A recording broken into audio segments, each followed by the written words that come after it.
Our hearts beat to the city streets. Hello guys, welcome back to my channel. আজকে একটা নতুন video নিয়ে তোমাদের সবার সামনে চলে এসেছি। আজকে আমি ভাবছি একটা ব্রাইডাল মেকআপ করব। তো আমার মডেল হয়তো এখন রাস্তায় রয়েছে, সে আসছে। তো সে আসার পরে আমি তোমাদের সবাইকে দেখাবো যে আমি কিভাবে আমার পুরো এই ব্রাইডাল মেকআপটা কমপ্লিট করেছি। অবশ্য মেকআপটা আমি আজকে পুরোপুরি দেখাবো না, দেখাবো পরের একটা ভিডিওতে। আজকে এটা আমি ব্লগ ভিডিওই রাখছি, কারণ আজকে পুরো ভিডিওটা দেখাতে গেলে ভিডিওটা অনেকটা বড় হয়ে যাবে। তাই আমি পরের ভিডিওতে স্টেপ বাই স্টেপ পুরো ব্রাইডাল মেকআপটা আমি কিভাবে কমপ্লিট করেছি সেটা সবাইকে দেখাবো। আমার মডেল আসুক, তারপরে আমি আমার মেকআপটা স্টার্ট করছি। তো এরপরে আমার মডেল চলে এসেছিলো, সেটা আর ভিডিওর ক্লিপে আমি নিতে পারিনি। তো আসার পরেই ওকে সাথে সাথে আমি ওর চুলগুলো ক্রিম্পিং করে বসিয়ে দিয়েছিলাম চেয়ারে। আর আমি ওর স্কিন প্রিপারেশন করছিলাম প্রথমে, কারণ এত গরম। তো একটু বরফ দিয়ে ওর ফেসটাকে ক্লিন করলে খুব ভালো হতো প্রথমে, বাট বরফ ছিল না বলে আমি ডাইরেক্ট ক্লিনজিং ওয়াটার দিয়ে ওর ফেসটাকে ক্লিন করলাম। তো প্রত্যেকটা প্রোডাক্ট আমি ভিডিওতে শো করেছি, নেক্সট ভিডিওতে সেটা তোমরা দেখতে পাবে। তো ওর সঙ্গে একটু গল্প করতে করতে আমি ওর ফেস ক্লিনজিং করছিলাম। আর এদিকেও এত কথা বলে, মানে প্রত্যেকটা প্রোডাক্ট অ্যাপ্লাই করতে করতে এত কথা বলেছে যে আমার অসুবিধা হচ্ছিল। লাস্টে দেখো আমি কি করেছি। মুখ বন্ধ, ভিডিওতে আসছে কিন্তু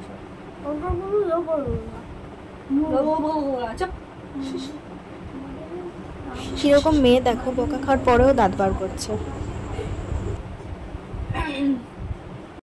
আর সেদিন এতটাই গরম ছিল যে প্রচণ্ড ঘাম ছিল, মানে ওর এমনি প্রচণ্ড সোয়েটিং হয় ওর আপার লিপে, তো তার মধ্যেও ওর সারা ফেসে প্রচণ্ড ঘাম হচ্ছিলো। ওপরে ফ্যান চলছিল, সামনে একটা স্ট্যান্ড ফ্যান জ্বালিয়ে দিয়েছিলাম, তার ওপর দিয়েও হাতে একটা রকম হ্যান্ড ফ্যানও নিয়েও নিজেকে হাওয়া করছিল, কারণ এতটাই গরম ছিল সেদিনকে। প্রচণ্ড ঘাম ছিল, আমার মেকআপ করতে খুবই অসুবিধা হচ্ছিল, প্লাস ওর তো অসুবিধা হচ্ছিলোই। কিন্তু যেহেতু আমাদের প্রফেশনালি সমস্ত মেকআপ প্রোডাক্টস থাকে, যার জন্য সে গলে গলে তো হয়তো পড়ছিল না ঠিকই, কিন্তু মেকআপটা বসতে এই কারণে অনেকটা সমস্যা হয় যদি ঘাম বেরোয়। এবার ঘাম তো একটা ন্যাচারাল জিনিস, যেটা আমরা আটকাতে পারবো না কোনো মতেই। তো কোনো মতেই হাওয়া দিয়ে দিয়ে সেটাকে আটকানোর চেষ্টা করা হচ্ছিল। এদিকে ও টুকটুক করে কয়েকটা ক্লিপ নিয়ে নিচ্ছিল ওর চ্যানেলে মিনি ব্লগ দেবে বলে। তো যখনই আমি বেস মেকআপ করছিলাম বা আই মেকআপ করছিলাম, হেয়ার করছিলাম, সবেতেই ছোট ছোট কয়েকটা ক্লিপ নিয়ে নিয়েছিল। সেদিন গরম এতটাই পড়েছিল যে নন স্টপ ঘাম ছিল, নন স্টপ, মানে এতটাই ঘাম ছিল যে আমার পক্ষে খুবই অসুবিধা হচ্ছিল ওর ফেসে মেকআপ করাটা। মানে ওই যে বারবার খালি ঘাম মুছছে, মানে ওর ফেসে, গলায়, ইনফ্যাক্ট ওর ভুরুতে অবধি আমি ওর ঘাম দেখেছি, মানে এতটাও ঘেমেছিল। সামনে ফ্যান চালিয়ে দিয়েছিলাম, যার জন্য আমি পুরো মুখের সামনে একটা স্ট্যান্ড ফ্যান চলছিল, তাতেও যে এতটা ঘাম ছিল আমি ভাবতে পারিনি যে স্ট্যান্ড ফ্যান মুখের সামনে চলাকালীনও এতটা ঘামবে। স্পেশালি ওর আপার লিপস খুবই ঘাম ছিল। আপার লিপসে ঘাম হলে তো বারবার মুছতে থাকলে তো সেখান থেকে ফাউন্ডেশন উঠে আসাটাই স্বাভাবিক, যদিও ওঠেনি পুরো। যতক্ষণ আমাদের শ্যুট চলছিল ততক্ষণ মানে লং লাস্টিং তো হয়েই ছিল, অবশ্যই সেটা হয়েছিল, কারণ ওর প্রথমে স্কিন প্রিপারেশনটা আমি যথেষ্ট ভালো করে করেছিলাম এবং ওর ফেসে আমি ভালো করে সমস্ত জিনিসগুলোকে ময়শ্চারাইজ করে পুরো সেট করেছিলাম, যার জন্য।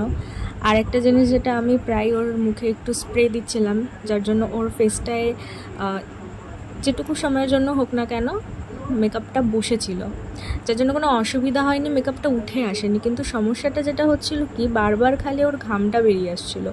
এবার ন্যাচারাল জিনিসকে তো আমরা আটকাতে পারবো না, এগুলো আমাদের হাতে নেই। তো যখন আমরা ফটো বা ভিডিও নিচ্ছি তো তার মধ্যে ওর ঘামগুলো স্পষ্ট বোঝা যাচ্ছিল, তো সেটা যথেষ্ট বিরক্তির কারণ, একদমই ভালো লাগছিল না যেটা দেখতে, যার জন্য বারবার ওকে ঘাম মুছতে হচ্ছিলো। ইনফ্যাক্ট যখন আমি প্রোডাক্ট অ্যাপ্লাই করছি সেই সময়ও যদি ওর মুখে ঘাম থাকে তো প্রোডাক্ট তো আমি অ্যাপ্লাই একেবারেই করতে পারবো না, কারণ ওটা জল।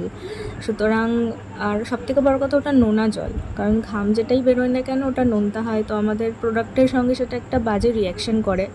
তো সেই রিয়াকশানের কারণে প্রোডাক্ট যতই দামি প্রোডাক্ট হোক না কেন সেটা উঠে আসার সম্ভাবনা বেশি থাকে, কারণ ও যেহেতু সঙ্গে সঙ্গে ঘামগুলোকে মুছে দিচ্ছিল সেই জন্য কোনো প্রোডাক্টই ওঠেনি।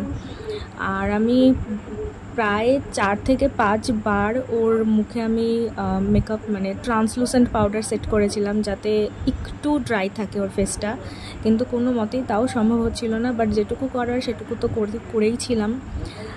বাকি ফুল লুকটা যেটা হয়েছিল সেটা আমি লাস্টে দেখাবো যে ওর কীরকম হয়েছিল। আমার ভাবনা ছিল তার থেকে যথেষ্ট ভালো হয়েছিল, কারণ আমি ভাবিনি যে এতটা গরমের মধ্যে মেকআপটা এতক্ষণ ধরে থাকবে। তবে ওর খুবই অসুবিধা হচ্ছিল, এরকম মানে বারবার ঘামছিল, বাইরে গিয়ে আমরা কোনো ফটো তুলতে পারছিলাম না। বাইরে রোদ ছিল না ঠিকই, কিন্তু এতটাই খারাপ একটা ওয়েদার ছিল, মানে এতটাই গরম ওয়েদার ছিল। ভেতরে তো তাও কোনো রকম, বাইরে তো একেবারেই না। আমরা আউটডোর শ্যুট করতে আমাদের অনেকটা অসুবিধা হয়েছিল।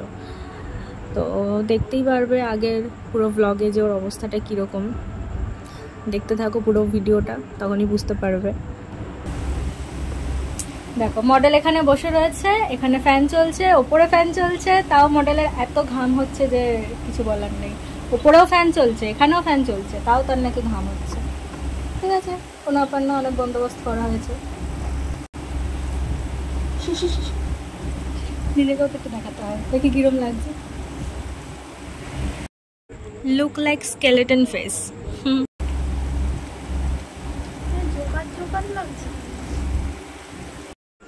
এরপর কন্ট্যুর আর কনসিলার একসাথে অ্যাপ্লাই করার পর দেখো ওর ফেসটা কীরকম লাগছে। কি সুন্দর না?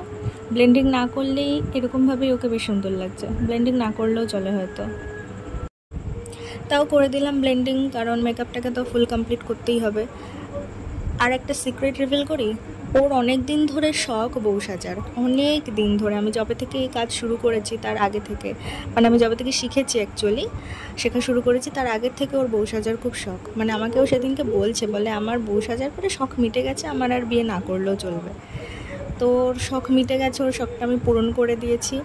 জানি না এরপরে আর কোনো দিনও বউ সাজার জন্য আমার কাছে আবদার করবে কিনা, হয়তো অন্য কোনো লুকের জন্য আবদার করতে হতে পারে, পার্টি মেকআপ, কোনো হলদি লুক বা রিসেপশন লুক, এই সমস্ত হয়তো আবদার করতে পারে। বাট বউ সাজার শখ এবারে ওর মিটেছে, অনেক দিনের অপেক্ষার অবসান ওর, মানে সেই দিনকে শেষ হয়েছে। খুব আনন্দ পেয়েছিল, খুব খুশি হয়েছিল মেকআপটা পেয়ে। আর এত ফটো তুলেছে যে হয়তো ওর গ্যালারি পুরোপুরি ভরেই গেছে। যদিও সমস্ত ফটো আমার ফোনেই তুলেছে, কিছু কিছু ফটো নিজের ফোনেও তুলেছে। তো গ্যালারি তো আমার নিজের ভর্তি করেইছে, সাথে নিজের গ্যালারিও ভর্তি করে দিয়েছে। হোয়াট এভার, কিন্তু ওকে সত্যি খুব সুন্দর লাগছিল দেখতে, সেটা তো মানতেই হয়। এখন দেখো আস্তে আস্তে ওর পুরো ফেসটাকে আমি ব্লেন্ডিং করে দিচ্ছি। ব্লেন্ডিং করার পরে কীরকম দেখতে লাগে সেটাও দেখাবো। পুরো ফেসটাকে ব্লেন্ডিং করার পরে পাউডার সেট করে কিছুটা এইরকম দেখতে লাগছিলো।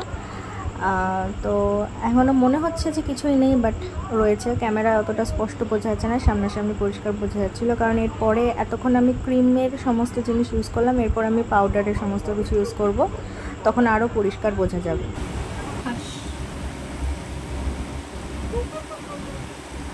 ওরমভাবে হাসতে হবে। ফেসে পুরো পাউডার সেট করার পরে পাউডার ব্লাশার এবং পাউডার কন্ট্যুর ইউজ করার পরে দেখতে পাচ্ছ ওর ফেসটা কতটা ইভেন লাগছে, বুঝতেই পারছো যে ঠিক কীরকম ইউজ করা হয়েছে। আমি একটা সফট ব্রাইডাল লুক রাখার চেষ্টা করেছি বলে একেবারেই হালকার উপরে রেখেছি, তবুও যে হালকাটুকু রয়েছে বেশ ভালো লাগছে। এবার আমি এই টিপটা পরানোর পরে ওকে কলকা পরাবো। তো কলকাটা আমি এখন দেখাবো না, কলকাটা দেখবে তোমরা মেন ভিডিওতে যে আমি ঠিক কী কলকা ওর উপরে ইউজ করেছি। এরপর আমরা লাঞ্চ শেষ করে ওর হেয়ারটা করে নিচ্ছিলাম, আর তোমরা দেখতেই পাচ্ছ যে নন স্টপ কিন্তু ঘেমে যাচ্ছিলো। ওর আপার লিপে প্রচণ্ড ঘাম হচ্ছিলো, আর হাতে ওর টিস্যু ধরিয়ে দিয়েছিলাম যে তুই বারবার মুছতে থাক সেই বলে। তো হেয়ারের পুরো ভিডিওটাও দেখে নিও যে কীরকম হেয়ার করেছি। হেয়ারটাও একেবারেই পুরো ন্যাচারালের উপরে রাখার চেষ্টা করেছি, আর একটু সাবেকি টাইপের আর একটু পুরনো যুগের। কারণ পুরোনো যুগে সবাই দেখে থাকবে যে চুলের মাঝখানে একটা বিনুনি টাইপের থাকে, তো আমি সেটাও লাস্টে দিয়েছিলাম। তবে ওটা ওর চুল ছিল না, ওটা আমি লুজ হেয়ার দিয়েছিলাম বিনুনি করে। একটা সফট ব্রাইডাল লুক যেটা আমি দেওয়ার চেষ্টা করেছি সেটা লাস্টে তোমরা দেখতে পাবে। বেশ ভালো লাগছিলো, ওর ফেসে খুব সুন্দর মানিয়েছিল, কারণ ওর ফেসটা যেহেতু গোল, তো গোল ফেসের উপরে এরকম মেকআপ বা এরকম একটা লুক বেশ ভালো মানায়। এরপরে আমার ইচ্ছা আছে প্রপার একটা সাবেকি লুক ক্রিয়েট করার, আর ওর ওপরেই ক্রিয়েট করবো, কারণ ওর ফেসের ওপরে সত্যি খুব ভালো মানাবে। ওর চোখগুলো বেশ বড় বড় রয়েছে, তো খুবই সুন্দর লাগবে। এটা হচ্ছে আমার মডেলের ফাইনাল লুক। কেমন লাগছে সবাই অবশ্যই কমেন্ট করে জানাবে ওকে কীরকম লাগছে। আর আমি ভিডিওটা পুরো স্টেপ বাই স্টেপ দেখিয়েছি কী কী জিনিস ইউজ করেছি এবং কীভাবে করেছি, ওর হেয়ার স্টাইল, ওর শাড়ি ড্রাপিং। অবশ্য শাড়ি ড্রাপিংটা আমি দেখাইনি, বাট মেকআপটা কীভাবে করেছি সমস্তটা স্টেপ বাই স্টেপ রয়েছে, সেটা পরের ভিডিওতে আসবে। ব্লগটা কেমন লাগলো অবশ্যই কমেন্ট করে জানাবেন। আর ওরও একটা ইউটিউব চ্যানেল আছে, আমি আপনাদের সবাইকে সেখানে ডেসক্রিপশানে লিঙ্ক দিয়ে দেবো। সে ওখানটাতে নানা রকমের ব্লগ ভিডিও বা কুকিং ভিডিও এই সমস্ত করে থাকে, আপনারা অবশ্যই ওর চ্যানেলটা চেক আউট করে দেবেন।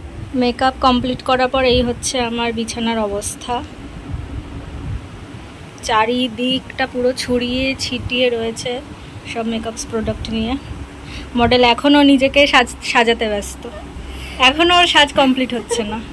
বাবারে কি হাসি। এখন আমরা একটু শ্যুট করে নিলাম, বেশ কয়েকটা ফটো তুললাম, ওগুলো আমি ফেসবুকে ছেড়ে দেবো, সেগুলো তোমরা দেখতে পারবে। কয়েকটা ভিডিও নিলাম, সেগুলো আমি শর্টে দেবো, সেগুলো তোমরা দেখতে পারো, আমি ডিসক্রিপশনে লিঙ্ক দিয়ে দেবো। আর শর্টও তোমরা চেক আউট করে নিতে পারো, কীরকম লেগেছে অবশ্যই জানাবে। আর ওকে কেমন লাগছে সেটা তো অবশ্যই জানাবে। আপাতত বেচারি ঘেমে পুরো জল হয়ে গেছে। কিছু বলতে চাস? না, ভীষণ গরম লাগছে, এখন কিছু বলবো না। এবারে একটু মানে জামা কাপড় খুলে একটু ফ্রেশ হয়নি, কারণ অনেকক্ষণ ধরে এই শাড়ি পরে রয়েছে ও। অবশ্যই সেটা অদ্ভুত লাগারই কথা, যেটা ওর একেবারেই অভ্যাস নেই। ফার্স্ট টাইম এরকম একটা লুক করে ক্রিয়েট করলাম, আর ওরও একটা নতুন এক্সপিরিয়েন্স হলো, সেই জন্য একটু ওর মানে অসুবিধা হচ্ছে, স্বাভাবিক কথা। তো এখন আমরা একটু ফ্রেশ হয়নি, তারপরে দেখা হবে।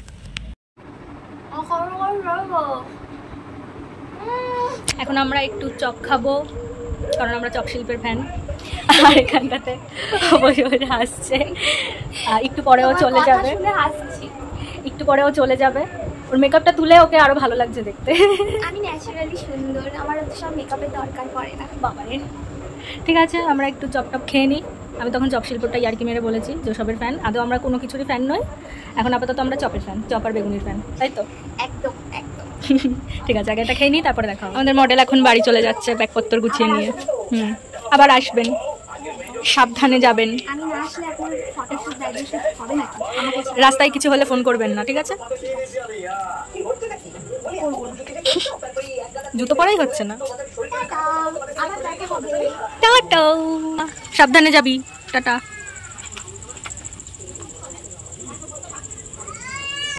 আমি ডিনার করে শুরু করেছি, আমার মডেল চলে গেছে।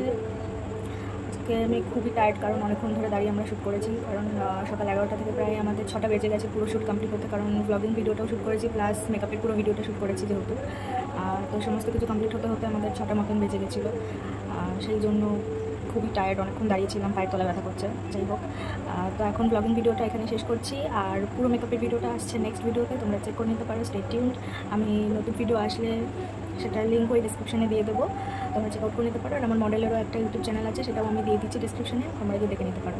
দেখা হবে নতুন কোনো ভিডিওতে, ততক্ষণে বাই বাই।